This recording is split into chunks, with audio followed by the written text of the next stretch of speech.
Hello friends, எல்லாருக்கும் வணக்கம். Welcome to my home veg kitchen. இன்றைக்கி நம்ம வீடியோவில் பாரம்பரியமான முறையில் உடலுக்கு நல்ல பலத்தை தரக்கூடிய கம்பும் கருப்பு உளுந்தும் சேர்த்து தோசை எப்படி பண்ணுறதுன்னு தான் பார்க்க போகிறோம். தினமும் சாப்பிட்ற அரிசி தோசை விட 8 மடங்கு அதிக இரும்பு சத்து கொண்ட ஒரு டிஃபன் ரெசிபின்னு சொல்லலாம். இதில் சோடா சேர்க்கலை, ஈனோ எதுவும் சேர்க்கலை. அவ்வளோ சாஃப்டான தோசை ரெசிபி எப்படி பண்ணுறதுன்னு பார்க்கலாம். ஒரு பாத்திரம் எடுத்துட்டுருக்கேன். 1 டம்ளர் கம்பு எடுத்துக்கிறேன். அதாலேயே 1/4 டம்ளர் கருப்பு உளுந்து எடுத்துக்கிறேன். இப்போ ரெண்டுத்தையும் நல்லா வாஷ் பண்ணிவிட்டு தேவையான அளவு தண்ணி ஊற்றி நல்லா ஊற வச்சிடலாம். இது ஒரு 4லேருந்து 5 மணி நேரம் நல்லா ஊறட்டும். இப்போ தேவையான அளவு தண்ணி சேர்த்துருக்கேன். இதோட கொஞ்சமாக வெந்தயம் சேர்த்து நல்லா மூடி போட்டு மூடி வச்சிடலாம். இப்போ 4லேருந்து 5 மணி நேரம் நல்லா ஊறியிருக்கு கம்பும் கருப்பு உளுந்தும். இது ஒரு மிக்ஸி ஜாரில் சேர்த்துக்கிறேன். இப்போ தேவையான அளவு தண்ணி ஊற்றி ஸ்மூத் பேட்டராக அரைச்சி வந்துடலாம்.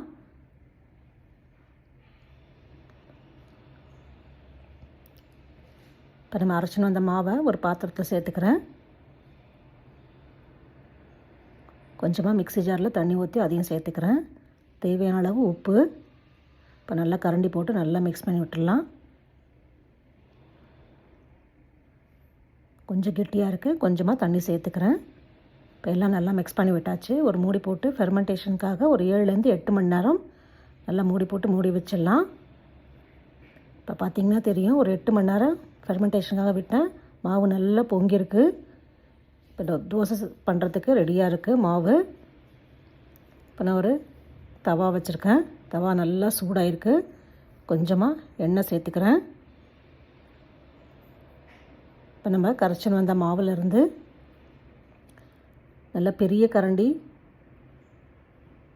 போட்டு மாவை ரெண்டு கரண்டி மாவை இது மாதிரி சென்டரில் சேர்த்துக்கலாம். சேர்த்து நல்லா பரத்தி விட்டுறலாம். அரிசியே சேர்க்காத அருமையான கம்பு கருப்பு உளுந்து தோசை ரொம்ப ரொம்ப சாஃப்டாக இருக்குங்க. சுற்றி எண்ணெய் சேர்த்துக்கலாம் நல்லா வேகிறதுக்கு. ஒரு பக்கம் நல்லா கிறிஸ்பி ஆனதுக்கப்புறம் திருப்பி விட்டுக்கலாம். இவ்வளோ சாஃப்டாக இருக்குது பார்த்திங்கன்னா தெரியும். பிரேக்ஃபாஸ்ட்டு, டின்னர், லஞ்சுக்கு கூட எடுத்துன்னு போகலாம். அவ்வளோ சாஃப்டாக இருக்கும். நம்ம கொஞ்சம் கூட அரிசியே சேர்க்கலை. இப்போ 2 பக்கமும் நல்லா கிறிஸ்பி ஆனதுக்கப்புறம் தனியாக எடுத்து வச்சிடலாம். இதே மாதிரி நான் அடுத்த தோசையும் பண்ணி காட்டுறேன். பார்த்திங்கன்னா தெரியும் உங்களுக்கு. இப்போ நம்ம கரைச்சி வச்சுருக்கிற மாவுலேருந்து 2 கரண்டி மாவு சேர்த்துக்கலாம்.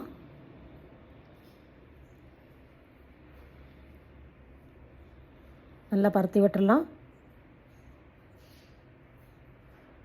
சுற்றி எண்ணெய் சேர்த்துக்கலாம் நல்லா வேகிறதுக்கு.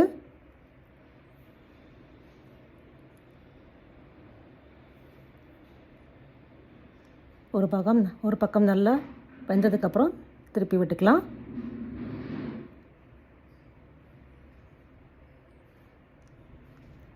சூப்பர் சாஃப்டான கம்பு கருப்பு உளுந்து தோசை நீங்களும் இன்றைக்கே ரெடி பண்ணி பாருங்கள் ஃப்ரெண்ட்ஸ். உங்களுக்கு ரொம்ப ரொம்ப பிடிக்கும். நான் இன்றைக்கி சட்னியோடு தான் சர்வ் பண்ணி காட்டுறேன். கொத்தமல்லி சட்னி, அருமையான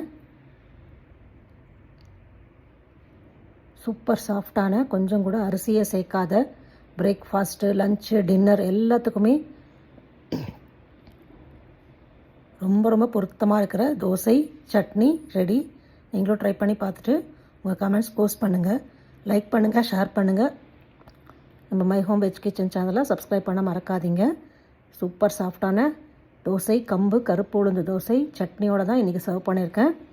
ட்ரை பண்ணி பார்த்துட்டு உங்கள் கமெண்ட்ஸ் போஸ்ட் பண்ணுங்கள். லைக் பண்ணுங்கள், ஷேர் பண்ணுங்கள். எவ்வளோ சாஃப்டாக இருக்குது பார்த்திங்கன்னா தெரியும். அடுத்த ஒரு இன்ட்ரெஸ்டிங்கான வீடியோவில் பார்க்கலாம். Thank you friends.